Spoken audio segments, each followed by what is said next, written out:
রিয়া দাঁড়াও, পড়ে যাবে। রিয়া দাঁড়াও।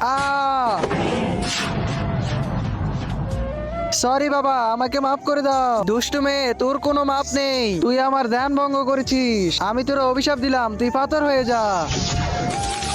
আরে বাবা, এমন করবেন না। আমার গার্লফ্রেন্ডকে ঠিক করে দেন বাবা। আপনার অভিশাপ ফেরত নিন বাবা। আমি আমার গার্লফ্রেন্ডকে ছাড়া বাঁচবো না। আমি ছাড়া এই অভিশাপ কেউ কাটতে পারবে না। যদি তুই একে ঠিক করতে চাস, তাহলে এই বোতলের ভিতর কোনো পবিত্র নদী থেকে জল নিয়ে আস। দাঁড়াও। হ্যাঁ? আরে, আমার অনুমতি ছাড়া তুমি আমার নদীর পানি নিতে পারবে না।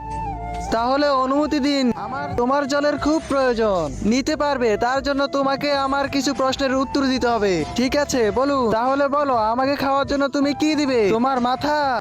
হ্যাঁ? তোমার এক পা? হ্যাঁ? নাকি এক হাত? আরে, এটা কেমন প্রশ্ন?